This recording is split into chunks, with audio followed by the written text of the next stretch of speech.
We've been married for 3 years. My father-in-law, who was very kind to me, has passed away after being sick for a long time. He died peacefully with his family around him.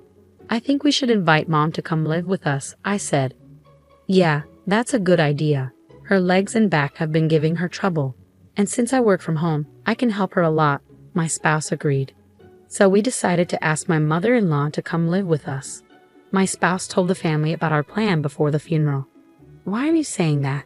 You just asked your mom for her savings of $2 million, didn't you? One family member said. Don't worry, we're going to take care of her and live with her, my spouse reassured. That's right, she wouldn't have to worry as much in her current home. Leave it to us, I added. Some of my sisters-in-law, seeming rushed and insistent, agreed to live with her. It's not about the money. You shouldn't think that way. Mom gets to decide, and I respect her choice. I replied to their accusations. When Liam asked, our mother-in-law bowed her head and said, Thank you. Your child is still small, so I'll stay at my current house, she said, meaning she'd rely on her daughter. I've never heard about any savings, I remarked, surprised by the sudden accusations. The couple acted like we were the bad guys for suggesting we live together without worrying about money. Maybe she's the one who wants to live together, Liam wondered aloud as we drove home.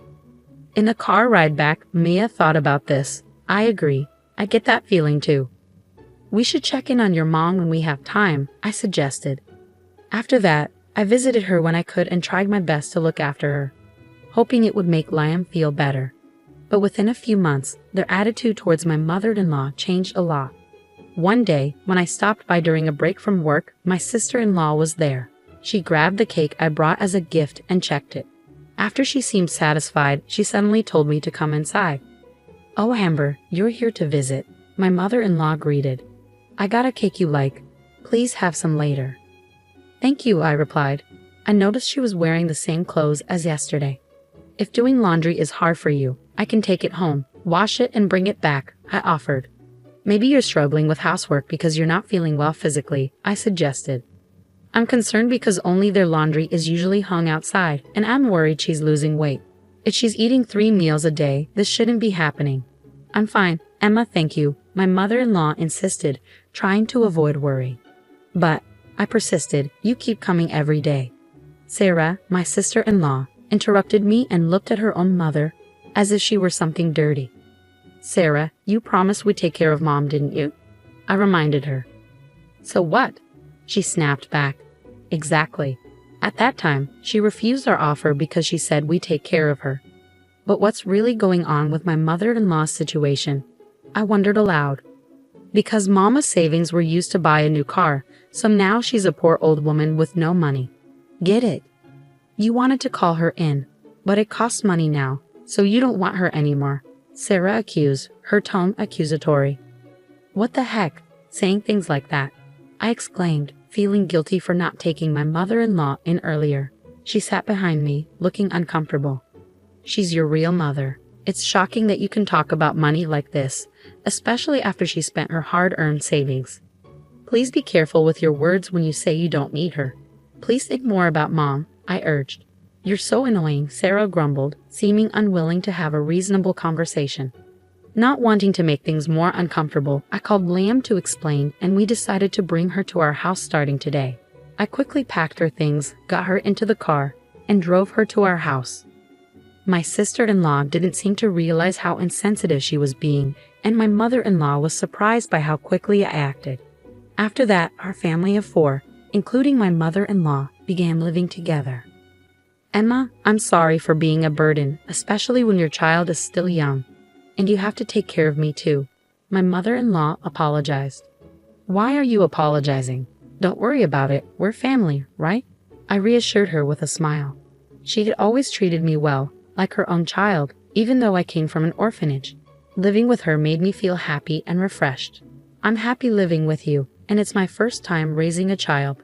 There are many things I don't know, so I want you to teach me, she said, with a half smile. My husband is also happy with how things are going, and most importantly, my mother-in-law seems to be enjoying living with her grandchild. But despite this happiness, our financial situation as a couple wasn't great. We were cutting back on expenses and just getting by each day. Still, I was learning about saving money, and I didn't want to rely too much on it for happiness. But I had a dream. I always wanted to open a cafe, so even when I was a student, I worked part-time at a popular cafe. However, bringing my mother-in-law into our home meant putting my dream on hold. I didn't want to give it up for my family, so I worked hard to save money, continued working from home, took care of my child, and managed daily household tasks. One day, about 6 months after my mother-in-law moved in, she called me in a serious tone. "Eva, please come here," she said. "Yes, what is it?" I asked as I approached. She handed me a thick envelope. "This is for your living expenses. Take it without saying anything." When I checked inside, I saw bundles of $100 bills. I was surprised. Wow, is this money? I've always been good at saving. I have a habit of keeping bundles of bills, she explained calmly. I couldn't believe it as I counted. There were several $1,000s. Indeed, when I counted, it was exactly $7,000, she confirmed with a smile. "I can't accept this much," I protested, trying to refuse, but she stopped me. "I'm sorry for testing you. I was planning to see how you manage finances for a year, but I don't need to worry anymore. By giving you more money for living expenses, I made you stick to strict saving habits. I didn't want to burden you anymore. Please accept it. I'll cover the living expenses. How about $2,000? She suggested. I stared at my mother-in-law, stunned. "Oh no, I don't need $2,000, but why so much money?" I was still a bit confused. She explained that she won the lottery and started studying popular investment strategies. It turned out to be profitable. She actually had $80,000 in savings in a bank account and invested in stocks through the bank. My sister-in-law, hoping to inherit money from her father, set up a fake $20,000 to test their financial responsibility. When she gave them $200,000 for their future expenses, they couldn't make it last even a week. Even my father-in-law, before he passed away, was aware of my sister-in-law and her husband's spending habits. He mentioned the possibility of cutting them off if they tried to take all his inheritance. My mother-in-law thought it might happen. "But you don't put money first," my mother-in-law continued. "I was surprised but really happy when you refused to take the money out. That's why I want you to accept it. And I also want to help you achieve your dream." My mother-in-law must have heard about my dream from my husband. But is it okay to accept her generosity? I wondered. After discussing it with my husband, we decided to save the money for the future. When I told my mother-in-law, she understood and agreed. A few days later, my sister-in-law and her husband showed up unexpectedly, demanding to move back in with my mother-in-law. Luckily, my husband was home that day, so he handled the situation, and they left without causing any trouble. But I couldn't shake my concern for them. When my mother-in-law saw them, she suggested that we set a specific day for their visits since they might come again soon. Eventually, they agreed, and they came on the agreed-upon day and time. As soon as they entered the house, my sister-in-law demanded, "Pack up quickly, we're going home right now," without even saying hello. But my mother-in-law calmly responded, "What I was waiting for was, we've been waiting for you. Please have a seat." "How dare you? Who are you?" My sister-in-law snapped. "I'm John, an attorney," a voice from the next room replied. It turned out that my mother-in-law had hired a lawyer. We were in the next room and could imagine my sister-in-law and her husband panicking as we heard the conversation. The lawyer explained their demands. "We won't give away any current assets. They must repay the entire $2,000 they spent, and they have to leave the home they are occupying now." "No way, ma'am. I'm your daughter.